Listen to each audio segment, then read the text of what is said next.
हरे रामेति कृष्णेति नाम संकीर्तनं सदा लोकक्षेमाय कुर्वन्तं प्रेमिकं सद्गुरुं भजे। यत्प्रसादेन वचसां प्रसादादिगुणोदयः साविर्भवतु वाग्देवी मयि वाचा प्रसन्नया। कृष्णाय वासुदेवाय देवकीनन्दनाय च नन्दगोपकुमाराय गोविन्दाय नमो नमः। பாரதத்துல பாண்டு மகாராஜனுடைய மரணம், அதற்கு பிறகு பஞ்சபாண்டவர்கள் குந்தியோட சேர்ந்து அவருடைய பந்துக்கள் திருதராஷ்டிரன் கிட்ட ஒப்படைக்கப்பட்டார்கள். திருதராஷ்டிரன் முதல்ல ஒரு வாத்சல்யத்தோட தான் இந்த குழந்தைகளை சேர்த்துக்கிறான். இனி நம்பாத்துல குழந்தைகள்னு எடுத்தா 105 அப்படின்னு. ஆனா காலம் போக போக இந்த 100 தான் இருக்கு, இந்த 5 5 தான் இருக்கு. இந்த 5 சத்புத்திரர்கள், இந்த 100 துஷ்டன், அத்தனையும் துஷ்புத்திரர்கள். இப்படி இருக்க இந்த பீமன் ஒருத்தனுக்கு சமானம் இல்லை இந்த 100 பேரும்னு பார்த்தோம் இல்லையா நேற்று பரியந்தம். இந்த பீமன் அடிக்கிற அட்டகாசம் தாங்கல. இதுக்கு இந்த 100 சேர்ந்து எப்ப பாரு திருதராஷ்டிரன் கிட்ட போய் ஒரே புகார் பீமனை பத்தி. என்ன செய்யலாம்னு யோசிச்சார் திருதராஷ்டிரன்.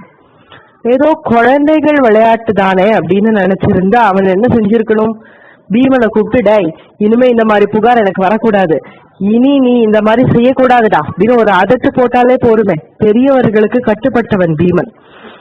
சரின்னு அவனும் பேசாம அவனுடைய சேஷ்டைகளை அடக்கிடுவான். ஆனா அதுக்கு ஒரு சான்ஸ் கொடுக்க வேண்டாமா?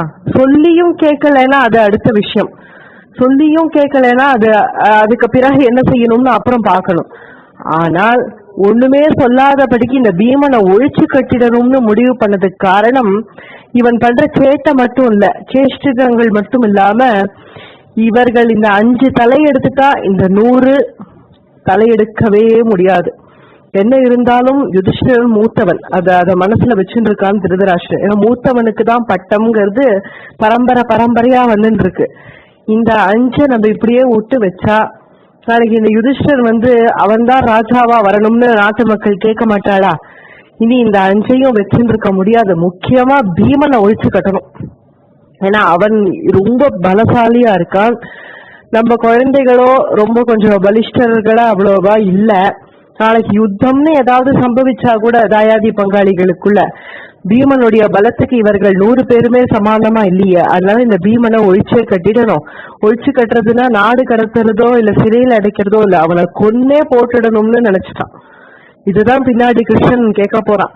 ஏதோ குழந்தைகள் விளையாட்டுல அறியா புள்ள வயசுல ஒத்தரை அடிச்சுக்கிறத போய் ஒரு பெரிய விஷயமா எடுத்துட்டு விஷமா வைக்கிறது, அதுதான் கேட்க போறான் கிருஷ்ணன். இன்று திருதராஷ்டிரன் என்ன நினைச்சிட்டான், இந்த பீமனை கொன்னே போட்டுடணும்னு நினைச்சு தன்னுடைய பரிச்சாரகன் அழைக்கிறான். ஒருத்தருக்கும் தெரிய வேண்டாம், ஒரு ரகசியத்தை நான் உனக்கு சொல்றேன். என்ன ரகசியம் மகாராஜா? அந்த பரிச்சாரகன் கேட்கிறார். நாளைய தினம் வனபோஜன லீலை, எப்படி ஸ்ரீ கிருஷ்ணனுக்கு வனபோஜன லீலை நடந்ததோ அதே மாதிரி இங்க பஞ்சபாண்டவர்களுக்கு வனபோஜன லீலை. நாளைக்கு காட்டுல குழந்தைகள்லாம் விளையாட போறான். அவர்கள் விளையாடி முடிக்கிறச்சே சாப்பிடறதுக்கு தானே வந்தாகணும். விளையாடி முடிச்சதும் அந்த கொழக்கட்டைனா ரொம்ப பிடிக்குமா பீமனுக்கு. பாவம் குழந்தை நல்லா போட்டா நல்லா சாப்பிடுவான். நாளைக்கு கொழக்கட்டை பண்ணு, பீமனுக்கு பிடிச்ச கொழக்கட்டை பண்ணு. பீமனுக்கு பிடிச்ச கொழக்கட்டை பண்ணுன்னதும் அவன் சந்தோஷப்பட்டார் பரிச்சாரக்கன். எங்க பீமன் மேல ஒரு பரிவுனால சொல்றார் மகாராஜா நினைச்சுட்டு. அடுத்த க்ஷணம் சொன்னான், என்னுடைய குழந்தைகள் துரியோதனனுக்கோ துஷாதனனுக்கோ எல்லாருக்கும் சேர்த்தும் கொழக்கட்டை பண்ணு, ஆனா பீமனோட கொழக்கட்டையில மட்டும் விஷம் வச்சு பண்ணிடு. டேய் ஜாக்கிரதையா இருடா, மறந்து போய் கூட துரியோதனனுக்கோ துஷாசனனுக்கோ போட்டாது அந்த கொழக்கட்டைய, பீமனுக்கு மட்டும் போடு. போட்டா அந்த 5 பேருக்கும் போடு, 5 பேரும் செத்து ஒழியட்டும். ஆனா முக்கியமா எனக்கு பீமன் நாளைக்கு உயிரோட இருக்க கூடாது, அவன் போயிடணும். என்ன மகாராஜா இப்படி சொல்றாரேன்னு யோசிச்சான். பீமன் அந்த ஆத்து குழந்தை தானே, அவனை கொல்லணும்னு முடிவெடுக்கிற அளவுக்கு அந்த குழந்தை என்ன பண்ணிட்டான்னு யோசிச்சார். இருந்தாலும் ராஜா அவனுடைய கட்டளை மீறக்கூடாது. கேள்வி கேட்டா கேள்வியா கேட்கிறேன்னு அடி விழும். சரி மகாராஜா அப்படியே பண்ணிடுறேன்னு வருத்தப்பட்டார் பரிச்சாரகன். இருந்தாலும் அப்படியே பண்ணிடுறேன்னார். பாத்துடா, வேற வேற தட்டுல எடுத்துன்னு போகாத, ஏன்னா பீமன் கண்டுபிடிச்சிருவான். வேற வேற தட்டுல கொண்டு போனா நமக்கு மட்டும் தனியா போடுறானேன்னு அவன் ரொம்ப கெட்டிக்காரன், புத்திசாலி. அதனால அதே தட்டிலேயே கொண்டு போ, ஆனா ஒரு ஓரமா ஒதுக்கி வச்சுக்கோ. அந்த கொழுக்கட்டை மொத்தமா பீமனுக்கு போட்டுரு, கூடவே சேர்த்து இன்னும் கொஞ்சம் கொழுக்கட்டையும் போட்டுரு. ஏன்னா அதுல இருக்கிற ஒன்னோ ரெண்டோவாவது என் பசங்களுக்கு வந்துட போறது, ஜாகிரதையா வச்சுக்கோ அப்படின்னு. இவ்வளவு ஒரு சாத்திரமா, இவ்வளவு ஒரு பேதம் வேணுமா? ஏன்னா இவர்களும் குருவம்சம் தான். என்னைக்குமே கௌரவர்கள் குருவம்சம்னு கூட அதை சொல்லுவா. குருவம்சம் கௌரவர்கள்னு எடுத்துட்டோம்னா பாண்டவாலும் கௌரவா தான். நான் அந்த வம்சத்துல வந்ததுனால திருதராஷ்டிரன் தான் இந்த பேதத்தை ஏற்படுத்திட்டான். தார்த்தராஷ்டிராக அப்படின்னா திருதராஷ்டிரனுடைய புத்திரர்கள் தார்த்தராஷ்டிரர்கள், பாண்டவனுடைய புத்திரர்கள் பாண்டவர்கள். இந்த பேதத்தை ஆரம்பத்திலேருந்தே ஏற்படுத்தினது திருதராஷ்டிரன் தான். மாமக்காகன்னு சொல்லிட்டே இருக்கான் இல்லையா, எப்ப பாரு என் குழந்தைகள் என் குழந்தைகள்னு. பாண்டு மேல அவன் வச்சிருந்த பிரேமைய கொஞ்சமாவது நினைச்சு பார்க்க வேண்டாமா? பாண்டு அவனு எவ்வளவு பிரேமையா தான் பழகினார்கள். குழந்தைகள்னு வரைச்சு என் குழந்தைகள் பாண்டு குழந்தைகள்னு ஆயிடுச்சு. இப்ப அவனுக்கு பீமனை ஒழிச்சு கட்டணும்னு முடிவு பண்ணதுமே பரிசாரகன் ரொம்ப வருத்தப்பட்டார். சரி வேற வழி இல்லை அப்படின்னு விஷம் வச்சு குழக்கட்டை பண்ணி குழந்தைகள்லாம் அங்க ஜலக்கிரீடை பண்ணிட்டு இருக்கா. வனத்துல வனசஞ்சாரம் பண்ணிட்டே இருக்கா. 105 குழந்தைகளும். இந்த 5 எப்பவும் பிரியவே பிரியாதான், எப்பவும் ஒன்னா கை கோத்துன்னு தான் நிற்கும். அந்த காட்டுல யமுனா நதி தான் இருக்கு. யமுனா நதி பிரவாகமா ஓடின்னு இருக்காள். அங்க ஜலக்கிரீடை பண்ணலாம் அப்படின்னு அத்தனை குழந்தைகளும் ஜலத்துல இறங்கி 105 ஜலக்கிரீடை பண்றது. ततस्ते सहितः सर्वे जलक्रीडामहु कुर्वतः पाण्डवा धार्तराष्ट्राश्च तदा मुदितमानसाः.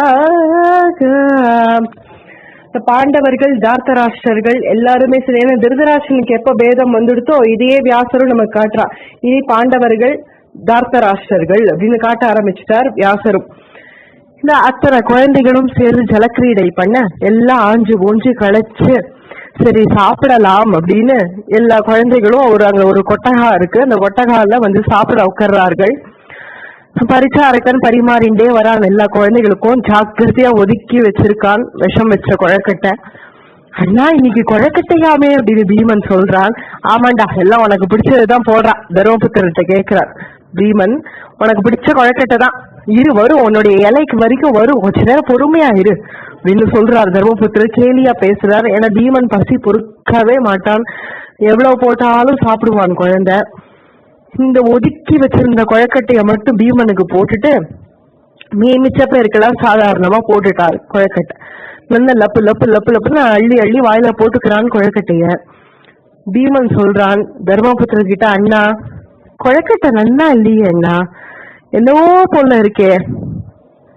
ஏண்டா எப்ப பாரு ஏண்டா போட்டத்துல ஏதோ ஒண்ணு குறை சொல்லிட்டே இருக்க, ஏண்டா குறை சொல்ற, நல்லா நல்லதா இருக்கு சாப்பிடேண்டா அப்படின்னு ஒரு சுவாதீனமா அதட்டுறாரு தன்னுடைய தம்பிய யுதிஷ்டிரர். சரிண்ணா அப்படின்னு அவனும் அண்ணா கோச்சுக்கிறாருன்னு அவனும் மேல் கொண்டு இன்னும் 4-5 குழக்கட்டை எடுத்து எடுத்து சாப்பிட்றான். இல்ல அண்ணா எனக்கு என்னவோ பண்றதுண்ணா, எனக்கு என்னவோ நெஞ்செல்லாம் எரியறதுண்ணா அப்படின்னு விஷம் உள்ள ஏறிடுது. நல்லா விஷம் உள்ள ஏறினதுனால நல்லா விக்கல் வருது, விக்கிறதுனா அப்படின்றான். சரி கொஞ்சம் தீர்த்தத்தை எடுத்து சாப்பிடேண்டா அப்படின்றார் யுதிஷ்டிரர். இங்க எங்கேயுமே தீர்த்தத்தை காணோம். துரியோதனா கொஞ்சம் தீர்த்தத்தை எடேண்டா அப்படின்றான் பீமன். என்னடா உனக்கு என்ன தீர்த்தம் எடுத்து கொடுக்கறதுக்கு ஒரு ஆளா என்ன? எடுத்து வச்சுக்கிறதுக்கு என்ன, எடுத்து கொண்டு வச்சுக்க வேண்டியதானே. இந்த தீர்த்தம் எனக்கு நானே எடுத்துன்னு வந்து வச்சேன், உனக்கெல்லாம் தர முடியாது, போய் யமுனையில போய் குடியேண்டா அப்படின்னு துரியோதனன் திட்டுறான் பீமனை. ஏண்டா விக்கிறதுங்கடா தீர்த்தம் கேட்கிறேன், ஒரு சொட்ட கூடேண்டா அப்படின்னு பீமன் சொல்ல. அதெல்லாம் கொடுக்க முடியாது, உனக்கு வேணும்னா நீயே போய் எடுத்துக்கோ, நான் என்ன உனக்கு வேலைக்காரனா என்ன, நான் எடுத்து வச்ச தீர்த்தத்தை உனக்கு தருவேன், நான் போடா அப்படின்னு துரியோதனன் சொல்ல. டை பயல உன போயிட்டு வந்து கவனிச்சுக்கிறேன், யமுனையில போய் நான் தீர்த்தம் குடிச்சிட்டு வந்து உன்னை கவனிச்சுக்கிறேன் அப்படின்னு பீமன் கிளம்பி போறான். நீ வந்தாதானே என்ன கவனிப்பேன்னு துரியோதனன் நினைக்கிறான்.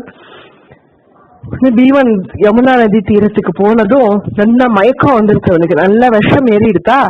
மயக்கம் வந்து அப்படியே சுருண்டு போய் விழுந்துட்டான்.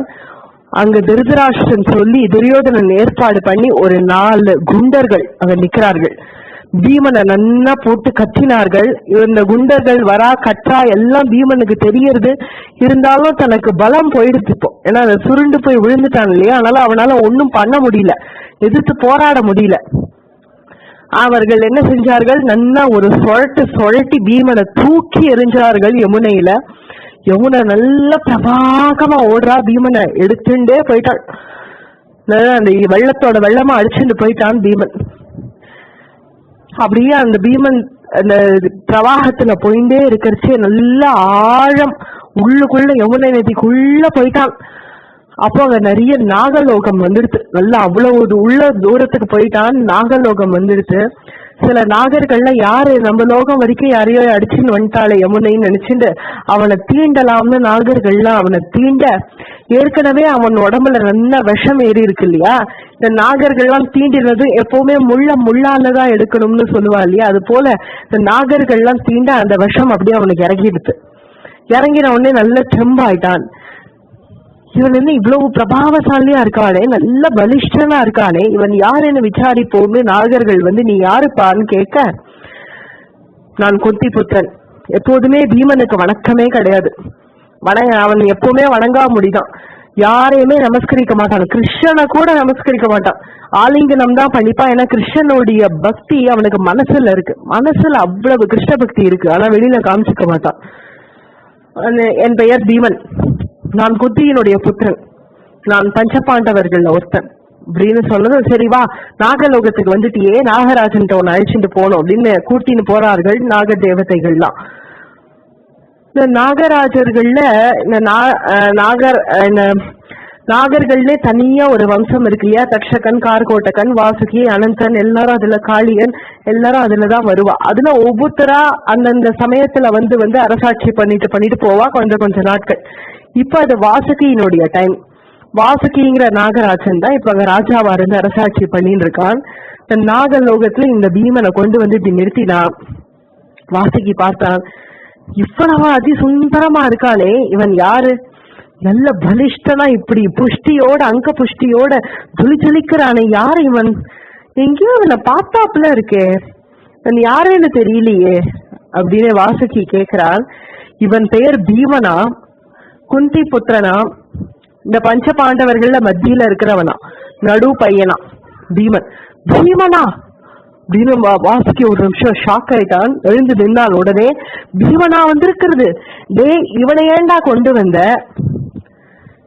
ஏன் என்ன ஆச்சு மகாராஜா, இவனையே கொண்டு வந்த? பெரிய ஆபத்து நமக்கு. என்ன ஆபத்து? கிருஷ்ணன் வந்துருவானே, சக்கரபாணி வந்துருவானேடா, இவனை கூட்டின்னு வந்தா கிருஷ்ணன் வந்துருவானே. கிருஷ்ணன் வந்துருவானா? ஐயோ, நம்ம தெரியாம கூட்டின்னு வந்துட்டோம் மகாராஜா, இவனை கொண்டு போய் விட்டுறலாம், பிடிச்ச இடத்துலயே கொண்டு போய் விட்டுறலாம். முதல்ல அதை செய். இனி கிருஷ்ணனுடைய அந்த சக்கரத்துக்கு நான் என்ன பதில் சொல்லுவேன்? இப்படி பண்ணி தொலைச்சிட்டியேடா, இனி கிருஷ்ணன் வந்துட்டானா நான் என்ன பதில் சொல்லுவேன்னு தெரியலையேன்னு வாசுகி பதறான். இப்பதான் கிருஷ்ணன் நாமம் பீமனுடைய காதுல விழுது. இது வரைக்கும் கிருஷ்ணன் யாருன்னே அவளுக்கு தெரியாது. கிருஷ்ணன் வந்துருவானே அப்படின்னு சொன்னதும் அந்த கிருஷ்ண நாமம் காதுல விழுந்ததோ இல்லையோ, யாரு கிருஷ்ணன்னு தெரியலையே, யாரோ கிருஷ்ணன் கிருஷ்ணன் சொல்றா, அந்த கிருஷ்ணன் வந்துருவானேன்னு சொல்லி பயப்படுறா. ஒருவேளை நமக்கு சொந்தக்காரன் யாராவது இருக்காளா, இல்ல நமக்கு பந்துன்னு ஒருத்தன் இருக்கான்னு போல இருக்கு, இல்ல நமக்கு ஏதாவதுன்னா அந்த கிருஷ்ணன் நம்மளை காப்பாற்றுவான் போல இருக்கு, அதனாலதான் இவர்கள் எல்லாரும் பயப்படுறார்கள், யாருன்னு புரியலையேன்னு யோசிச்சுட்டு இருக்கான் பீமன். இருந்தாலும் எனக்கு ரொம்ப பயமா இருக்கு, இனி கிருஷ்ணனுக்கு நான் என்ன பதில் சொல்வேன்னு வாசுகி யோசிக்க, ஒரு பக்கத்திலேயே ஒரு நாகராஜன் இருக்கார். அவர் சொல்றார், மகாராஜா பயப்படாத, இவனை நம்ம இங்க பிடிச்சிட்டோம்னு தெரிஞ்சாதானே கிருஷ்ணன் வருவான். ஏண்டா அவனுக்கு தெரியாதாடா, அவன் தான் சர்வஜனாச்சே, அவனுக்கு நம்ம இங்க பீமனை பிடிச்சு வச்சிருக்கோம்னு தெரியாதா? இன்னும் கொஞ்ச நேரம் தான் கிருஷ்ணன் இங்க வந்துடுவான், நான் என்ன பண்ணுவேன்?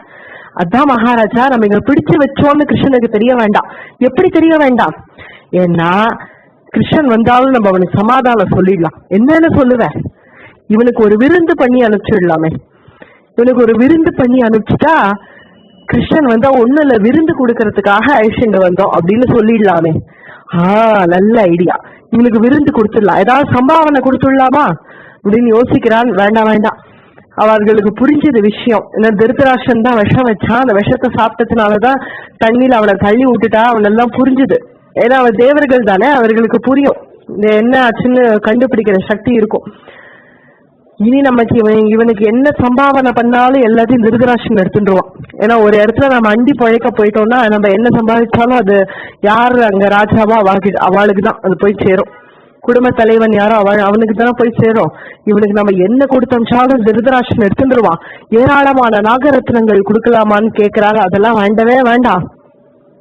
இவன் வந்ததுக்கு இவன் சாப்பிட்டுட்டு போட்டோம், என்ன ஆசை தீர சாப்பிட்டோம், என்ன கொடுக்கலாம் இவனுக்கு, இனி இவனுக்கு ஜென்மாவில எந்த விஷமும் ஏறக்கூடாது, இனிமே திருதராஷ்டிரன் இவனுக்கு விஷம் வைக்கக்கூடாது, இனி இவனுக்கு விஷமே உடம்புல ஏறாத படிக்க அங்க நாகலோகத்துல ஒரு ரசம் ஒண்ணு இருக்கான். அந்த ரசத்தை சாப்பிட்டுட்டான்னா 1000 நாகர்களுக்கு என்ன பலம் உண்டோ அந்த பலம் ஒருத்தனுக்கு வந்துருமா. இனி எந்த கோரமான சர்ப்பம் தீண்டினாலும் அவனை ஒன்னும் பண்ணாது. அப்படி ஒரு ரசம் ஒண்ணு அங்க இருக்கு. அந்த ரச கூப்பம் ஒண்ணு இருக்கு, ஒரு பெரிய கிணறு, அந்த கிணறு பூரா அந்த ரசம் இருக்கு. உடனே இந்த வாசுகி கூப்பிடறாரு, அப்பா பீமா இங்க வாப்பா. என்ன போய் நிக்கிறான், என்ன தெரியாம உன்னை பிடிச்சுன்னு வந்துட்டோம், ஒருவேளை கிருஷ்ணன் உன்கிட்ட வந்தாலும் நீ சொல்லிடு, விருந்து வைக்கிறதுக்காக தான் கூட்டின்னு வந்தோம்னு சொல்லிடு. அப்பவும் யோசிக்கிறான், யாரு கிருஷ்ணன் புரியலையேன்னு. நான் இங்க உனக்கு நிஜமாவே விருந்து வைக்கதான் கூட்டின்னு வந்தேன், இங்க எங்க கிட்ட ஒரு பாயசம் இருக்கு சாப்பிடுறியா அப்படின்னு. பாயசமா, எனக்கு ரொம்ப பிடிக்குமே அப்படிங்கிறான் பீமன். இதோ பாரு இந்த கிணறுல பாயசம் இருக்கு பத்தியா, கொஞ்சம் சாப்பிடு, இது நீ சாப்பிட்டுட்டேன்னா உனக்கு 1000 நாகர்களுக்கு உண்டான பலம் வந்துடும், இனி எந்த விஷயமும் உன்னை ஒன்னும் பண்ணாது, இந்த ரசத்தை கொஞ்சம் சாப்பிடு அப்படின்னு சொல்ல அந்த கிணறுல பொத்துன்னு குதிச்சான். மொத்த கிணறையும் உறிஞ்சிட்டான். நாகர்கள்லாம் ஆச்சரியப்பட்டா, மொத்த கிணறையும் உறிஞ்சிட்டானே இவன் அப்படின்னு பாக்குறார்கள். மொத்த கிணறையும் சாட்டான். நன்னா இருக்கே பாயசம் அப்படின்னா, நன்னா இருக்கா, சரி சமத்தா நீ என்ன பண்ற, இப்படியே நீ போயிடு, கிருஷ்ணன் வந்தா மட்டும் தயவு செஞ்சு சொல்லிடு, நாங்க உன்னை ஒன்னும் பண்ணல, எங்க மேல தப்பு இல்லைன்னு சொல்லிடு அப்படின்னு சொல்லி கொஞ்ச நேரம் பீமனோட சல்லாபம் பண்றார்கள் அத்தனை நாகர்களும் சேர்ந்து. மேற்கொண்டு பீமனை இவன் பிடிச்ச இடத்திலேயே கொண்டு போய் விட்டுடலாம்னு சில நாகர்கள் கூடவே வரா, யமுனை நதி கரைவருக்கு கொண்டு விட்டுடலாம்னு அவன்கிட்ட கொஞ்சம் அப்படியே பேசிண்டே வரார்கள் நாகர்கள்லாம். ஏத்தன் மத்தியே இங்க நடந்த விஷயங்கள்லாம் சொல்லிட்டேன், இனி அங்க என்ன நடந்தது. அங்க பீமன் தீர்த்தம் சாப்பிடலாம்னு வெளியில போனவன் இன்னும் பாக்குறாரு தர்மபுத்திரர் இன்னும் ஆளையே காணமே, எங்கடாப்பா போயிட்டான் பீமன். ஏன்னா இந்த 100 சாப்பிட்டுட்டு அரண்மனைக்கு போய் சேர்ந்துருச்சு, இந்த 5 தெரியாதே, இப்ப 4 பேர் தானே இருக்கோம், இப்ப பீமனை காணமே, எங்கடா போன பீமா, எங்கடா போன அப்படின்னு தர்மபுத்திரர் தேடிண்டே, வாங்க காட்டுக்கு போய் ஃபுல்லா தேடுவோம் வாங்கோன்னு அத்தனை பாண்டவர்களையும் கூட்டிட்டு தர்மபுத்திரர் போறார். காடு பூரா தேடி பாக்குறாரு, எங்கேயுமே காணோம் பீமனை. சரி ஒருவேளை நம்ம ஆத்துக்கு போயிட்டாலோ, நம்ம அங்க போய் பார்க்கலாம் அப்படின்னு அம்மா கதவடிச்சார்கள். வாப்பா, என்ன இவ்வளவு நாளே ஆயிடுச்சு, கௌரவர்கள்லாம் அப்பவே போயாச்சே, நீ ஏன் இவ்வளவு லேட்டா வரே. அர்ஜுனன் கேக்குற, அம்மா இங்க பீமன் வந்தானோம்மா. இல்லையே, பீமன் உங்களோட தானே இருந்தான், உங்களை விட்டுட்டு அவன் பிரிஞ்சு வரமாட்டானே, ஏன் என்ன ஆச்சு. அம்மா பீமனை காணுமா. பீமனை காணுமா, ஏண்டாப்பா என்ன ஆச்சு, அவன் எங்க போனான். அம்மா நான் தாமா தப்பு பண்ணிட்டேன், தர்மபுத்திரர் சொல்றார். அவன் அப்பவே சொன்னான், குழக்கட்டை ஏதோ நன்னா இல்லன்னு சொன்னா, நான் தான் போட்டதை குறை சொல்லாதடா சாப்பிடுன்னு அவனை திட்டினேன். துரியோதனன் கிட்ட விக்கிறது தீர்த்தம் கூடுன்னு கேட்டா, அவன் எடுத்து வச்சுக்கிறதுக்கு என்னன்னு திட்டி யமுனையில போய் சாப்பிடுன்னு சொன்னான். நானும் கூடவே போயிருக்கணும் அவன் கூட யமுனைக்கு, ஆனா யமுனைக்கு போறேன்னு போனவன் தான் அப்புறம் காணவே காணோம்மா. ஓன்னு அழுதாள் குந்தி. எங்க போயிட்டான்னு தெரியலையே, என் அருமையான குழந்தை இன்னும் வீடு வந்து சேரலையே, நான் என்ன செய்வேன்னு தெரியலையேன்னு குந்தி அழறாள்.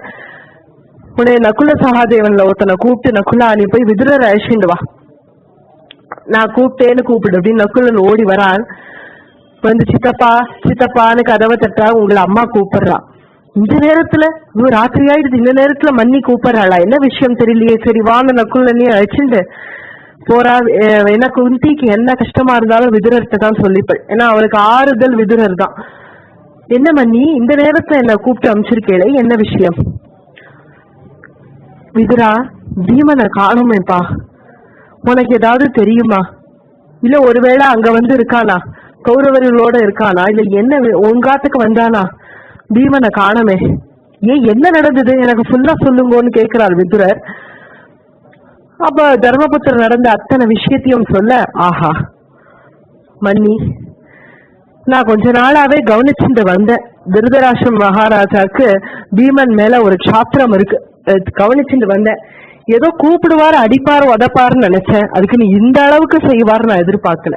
ஏன் என்ன செஞ்சிருப்பார் விதுரா, என்ன பயமுறுத்தாத விதுரா, எனக்கு சொல்லி என்ன செஞ்சிருப்பார், என் மகாராஜா என்ன செய்ய, அப்படி என் பிள்ளை என்ன தப்பு பண்ணிட்டான், ஏதோ அறியாப்புள்ள வயசுல ஏதோ அவர்கள் கொத்தர் அடிச்சுக்கிறாருங்கிறதுக்காக பீமனை ஒழிச்சு கட்டணும்னே முடிவு பண்ணிட்டார் போல் இருக்கு மகாராஜா.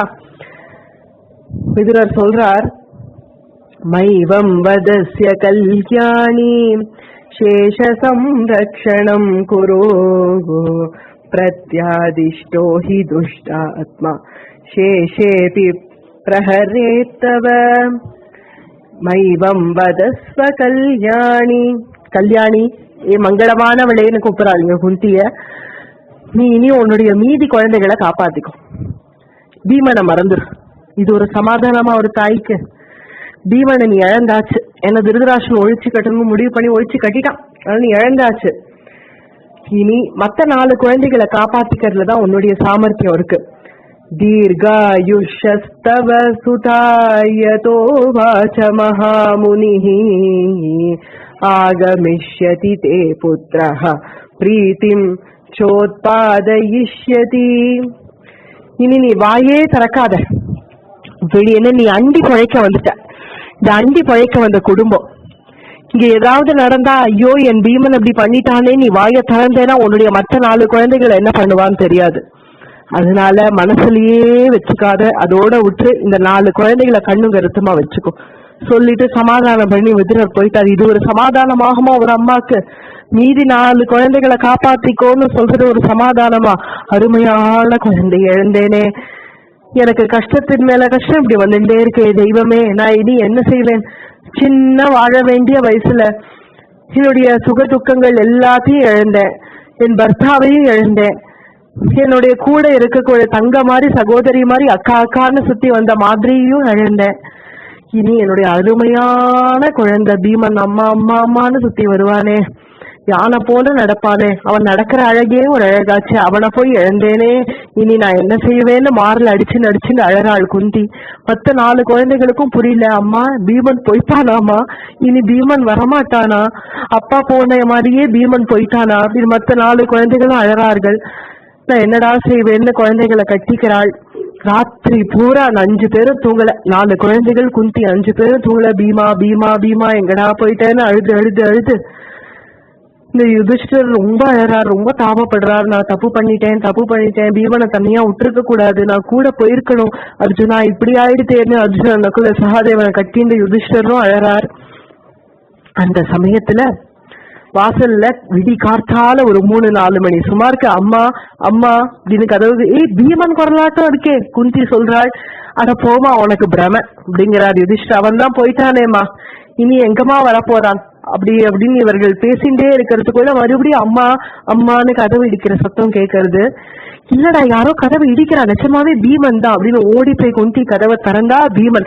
அப்பாட பீமா என் செல்வமே, என் குழந்தையே எங்கடா போயிட்ட, இந்த அம்மாவை இப்படி தவிக்க விட்டுட்டியேன்னு அவளை ஆலிங்கனம் பண்ணிந்தாள், உச்சி முகந்தாள். எங்க என்னடா போன, என்னடா நடந்தது, என்ன சொல்லு அப்படின்னு கேக்குறாள்.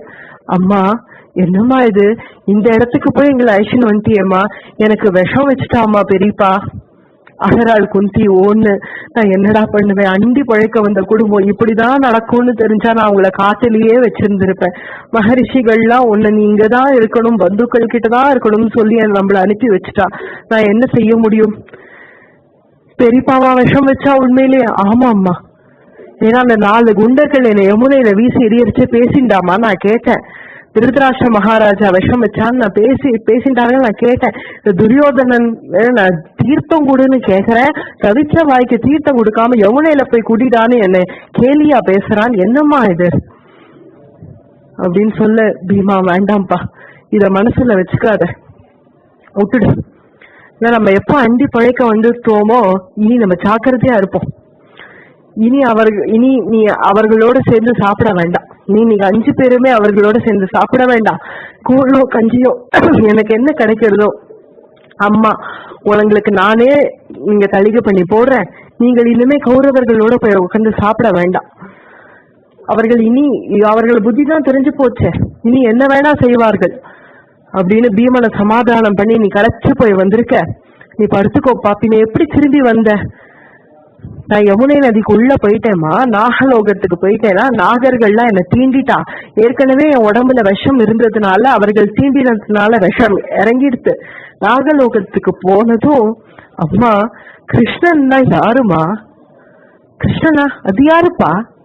இனி யாருக்குமே தெரியாது கிருஷ்ணன்னா யாருன்னு. ஏதோ கிருஷ்ணன் வந்துருவானே, இவனை ஏன் பிடிச்சுன்னு வந்தேன்னு அத்தனை நாகர்களும் பயந்தாமா. அந்த கிருஷ்ணன்னா யாருமா? எனக்கும் தெரியலையேப்பா. சரி பரவாயில்ல, நீ வந்ததே எனக்கு பெரிய விஷயம். நீ போய் களைப்பா இருப்ப, போய் தூங்கு, கொஞ்ச நாய் ஆஸ்வாசப்படுத்திக்கோ. மற்ற 4 குழந்தைகளையும் பார்த்து சொல்றேன், நீங்களும் கொஞ்ச நேரம் படுத்துக்கோங்க, நான் மேற்கொண்ட வேலைகளை கவனிக்கிறேன்னு வாச தெளிச்சு கோலம் போட வராளாம் குந்தி. அந்த சமயத்துல அக்ரூரர் வர, கிருஷ்ணன் தூது விட்டான் இல்லையா, இத்தனைய கஷ்டம் இவர்களுக்கு. இந்த பாண்டவர்கள் இவ்வளவு கஷ்டத்துல இருக்கிறதுனாலதான் கிருஷ்ணன் தூது விட்டான். அத்தையை பயப்பட வேணாம்னு சொல்லு, நான் இருக்கேன்னு சொல்லுன்னு துவாரகாதீசன் கிருஷ்ணன் தூது விட்டுருக்கான். அக்ரூரர் வரார். அக்ரூரரை பார்த்ததும் குந்தி, அக்ரூரரா, அக்ரூரா பாப்பா அப்படின்னு அக்ரூரரை போய் கட்டிண்டாள் குந்தி. இந்த அக்காவுடைய ஞாபகமும் உனக்கு வந்துதா அக்ரூரா? எனக்கு பிறந்தாவும் இல்ல புக்காவும் இல்ல, நான் பாரு நாதி எத்து போய் சந்தியில கிடக்குறேன், என் நிலைமைய பாத்தியா அப்படின்னு குந்தி அழறாள். அக்கா அழாதவா, உள்ள போவோம்னு உள்ள எடுத்து கூட்டின்னு வந்து சமாதானம் பண்றார். ஏன்கா என்ன ஆச்சு உனக்கு? அப்படி என்ன கஷ்டம் நேர்ந்தது? எனக்கு என்ன கஷ்டம் நான் சொல்லிதானா தெரிஞ்சுக்கணும்? பாரு, என்னோட அருமையான பர்த்தாவை இழந்தேன், மாதிரியும் இழந்தேன். இங்க ஏதோ அண்டி பழைக்கலாம்னு இந்த குடும்பத்துக்கு வந்தா என் பிள்ளைக்கு நேற்றுக்கு விஷமே வச்சு ஒரு பெரிய ஆபத்துல இருந்து மீண்டு வந்திருக்கா. நடந்த கதையெல்லாம் சொல்ல குந்தி, ஓஹோ இதுக்காக தான் கிருஷ்ணன் என்ன தூது விட்டுருக்கான். கிருஷ்ணனா? ஏன்பா அக்ரூரா? யாரப்பா கிருஷ்ணன்? பீமன் கூட ஏதோ சொன்னா கிருஷ்ணன் கிருஷ்ணன் நாகலோகத்துக்கு போனானா, கிருஷ்ணன் வந்துருவானேன்னு அவர்கள் பயந்தார்களா? யார் அந்த கிருஷ்ணன்? அக்கா, கிருஷ்ணன் தான் என்ன இங்க தூது விட்டுருக்கான். தூது விட்டுருக்கானா? ஆமா, கிருஷ்ணன் வேற யாரும் இல்ல, வசுதேவருடைய பிள்ளை. அப்படியா? வசுதேவன் பிள்ளை கிருஷ்ணனா? நீ இத்தனை காலம் நான் இங்க கஷ்டப்பட்டு இருக்கேன், இத்தனை காலமா நீங்கள் ஏன் வரல? இத்தனை காலமா நாங்கள் எப்படி இருந்தோம்னு உனக்கு தெரியுமா? எங்க நிலைமை எப்படி இருந்ததுன்னு உனக்கு தெரியாதா? கம்சன் எங்க அத்தனை பெரிய தலை தூக்க விடாம எங்களை அடிமைப்படுத்தி வச்சுட்டானே. ஆமா கேள்விப்பட்டேன். இப்ப எப்படி பிற வந்த? அந்த கம்சனை சம்ஹாரம் பண்ணி கிருஷ்ணன் யாதவ ராஜ்யத்தை நிலைநாட்டிட்டான். கிருஷ்ணனா? கம்சனை சம்ஹாரம் பண்ணாவா? நம்ம வசுதேவ பிள்ளை கிருஷ்ணனா? ஆமாக்கா. எப்படி அவனை சம்ஹாரம் பண்ண முடியும்? அதுலேருந்தே அவன் யாருன்னு தெரிஞ்சுக்கும். சாட்சாத் பகவான்னு புரிஞ்சுட்ட அப்படின்ட்டாள் குந்தி. போறோம், இனி எனக்கு நீ எந்த எக்ஸ்பிளனேஷனும் கொடுக்க வேண்டாம். கிருஷ்ணன் என்ன சொன்னா அதை மட்டும் சொல்லு. கிருஷ்ணன் அத்தை சௌக்கியமானு விசாரிச்சான். கவலைப்படாத, நான் இருக்கேன் அப்படின்னு சொல்ல சொன்னான். இனி எனக்கு என்னடா கஷ்டம் இருக்கு அக்ரூரா? யாரோ ஒண்ணுமே நம்ம ப்ராப்ளம்ஸ சால்வே ஒருத்தரால பண்ண முடியாது. ஆனா அவ சும்மா சும்மா வந்து சௌக்கியமா சௌக்கியமானு கேட்டா என்ன பதில் சொல்ல முடியும்? சௌக்கியம்னு சொல்ல வேண்டியதுதான். ஆனா எவனால எல்லா ப்ராப்ளம்ஸையும் சால்வ் பண்ண முடியுமோ அவனே வந்து சௌக்கியமானு கேட்டுட்டா நம்ம சௌக்கியம்னு தைரியமா சொல்லிக்கலாம். எவன் என்ன சௌக்கியமானு கேட்கணுமோ அவன் கேட்டுட்டான் என்ன சௌக்கியமானு. இனி எனக்கு ஒரு பயம் இல்ல, இனி நான் சந்தோஷமா இருக்கேன் அப்படின்னு குந்தி சொல்லிட்டாள். இனி என்னுடைய குழந்தைகளை அவன் ரட்சிப்பான். இனி இது கிருஷ்ண குடும்பம், இனி எனக்கு என்ன பயம் அப்படின்னு குந்தி சந்தோஷப்பட்டாள். அக்ரூரர் ஒரு 3 நாள் அங்கேயே தங்கினார். குந்திக்கு ஆறுதலா, நான் மகாராஜா திருதராஷ்டிரனை பார்த்துட்டு அப்படியே கிளம்புறேன்க்கா, ஜாக்கிரதையா இரு, குழந்தைகளை ஜாக்கிரதையா வச்சுக்கோ அப்படின்னு பஞ்ச பாண்டவர்களும் தன்னுடைய மாமா சாட்சாத் தாய் மாமா அக்ரூரரை நமஸ்கரிக்க எல்லாருக்கும் ஆசை கூறினார். கிளம்புறார் அக்ரூரர். திருதராஷ்டிர மகாராஜாவை பார்த்து, மகாராஜா உங்களுக்கு தெரியாத விஷயம் இல்ல, இருந்தாலும் உங்களுக்கு 100 அவர்களுக்கு 5ன்னு பார்க்காதீங்கோ, 105ன்னு சமமா பாக்குற புத்திய வச்சுக்கோங்க அப்படின்னு கொஞ்சம் புத்திமதி சொல்லிட்டு அக்ரூரர் புறப்படுறார். நீ திருதராஷ்டிரன் தான் பாவம் என்ன பண்ணுவான்? இந்த அத்தை 105 சேர்ந்து கேமன்னு கத்தினே இருந்த அரண்மனையில காந்தாரி தான் பாவம் என்ன பண்ணுவான்? இவர்களை எங்கேயாவது பந்தப்படுத்தி போடணும்னு நினைக்கிறான் திருதராஷ்டிரன். மேற்கொண்டு பீஷ்மருக்கு இதெல்லாம் தெரிய வருது. விதுரர் போய் சொல்லிட்டார் பீஷ்மர்கிட்ட, பெரியப்பா உங்களுக்கு விஷயம் தெரியாதா, நேற்றுக்கு என்ன ஆச்சு தெரியுமா? விஷம் வச்சுட்டா பீமனுக்கு. நடந்த கதையெல்லாம் சொல்ல பீஷ்மருக்கு ரொம்ப கோபம் வந்தது. இது என்னது இது? இந்த எந்த குடும்பத்திலுமே நடக்காத ஒரு விஷயம் நம்ம குடும்பத்துல நடந்துருக்கு, அதுவும் பரத வம்சத்துல நடந்தது. எனக்கு இது கொஞ்சம் கூட பிடிக்கல, திருதராஷ்டிரனை கூப்பிடு அப்படின்னு பீஷ்மர் கூப்பிடுறார். திருதராஷ்டிரன் வந்து, பெரியப்பா என்னடா திருதராஷ்டிரா, உன்கிட்ட நான் இதை எதிர்பார்க்கவே இல்லை, விஷமா வச்ச பீமனுக்கு தலை குனிஞ்சுட்டு நிற்கிறான். இது இனி சரி வராது, இனிமே இந்த குழந்தைகள் ஏன் பொறுப்பு, விட்டுடு, இனிமே 100 பிள்ளைகளையும் விட்டுடு, இந்த 5 பிள்ளைகளையும் விட்டுடு, எல்லாரையும் நான் பாத்துக்கிறேன். ஏன்னா குடும்பத்துக்கு பெரியவர்னா இப்படிதான் பேசுவார். இனி எல்லாரையும் நான் பாத்துக்கிறேன். இனி இவர்களெல்லாம் ஒரு பாடசாலையில போய் சேர்த்துடணும். எல்லாம் இந்த ஆத்துலயே வச்சுட்டதுனாலதான் ஒண்ணு அடிக்கிறது, ஒண்ணு பிராண்டுறது, ஒண்ணு கிள்றது, ஒண்ணு அழ வைக்கிறது. இந்த இப்படி எல்லாம் சின்ன குழந்தைகள் ஏதோ விளையாட்டுல பண்றாங்கிறதுக்காக விஷம் வைக்கிற அளவுக்கு போயிட்ட நீ. இனி நீ விட்டுடு, உன்னுடைய ரெஸ்பான்சிபிலிட்டி நீ வெளியில வந்து இனி நான் பாத்துக்கிறேன்னு பீஷ்மர் கோபத்தோட அத்தனை குழந்தைகளும் அழிச்சுட்டு போனார். அங்க கிருபாச்சாரியார் இருக்கார். கிருபாச்சாரியார் தான் இவர்கள் எல்லாருக்கும் குலகுரு. கிருபாச்சாரியார் ஒரு எலிமெண்டரி ஸ்கூல் மாதிரி அவர்கிட்ட கொண்டு வந்து இந்த 105 நமஸ்கரிக்க சொன்னார். நமஸ்கரிச்சது 105 குழந்தைகளும். இனி இந்த குழந்தைகள் உங்க பொறுப்பு, நீங்கள் இவர்களுக்கு பாடம் சொல்லி கொடுங்கோ அப்படின்னு கிருபாச்சாரியார் கிட்ட கொண்டு போய் சேர்த்துட்டார் பீஷ்மர். 105 குழந்தைகளும் ஒன்னாவே உட்காந்து கிருபாச்சாரியார் கிட்ட பாடம் படிச்சுன்னு வந்திருக்கார். அப்படிங்கறதோட இன்னைக்கு நிறுத்திப்போம். நாளைக்கு பாண்டவர்களுடைய கௌரவர்கள் 2 பேருமே, பாண்டவர்கள் கௌரவர்களுடைய வில்வித்தை எப்படி கத்துக்கிறார்கள் அப்படிங்கறதும், துரோணாச்சாரியாருடைய சரித்திரமும் நாளைக்கு தினம் பார்ப்போம். அடியே.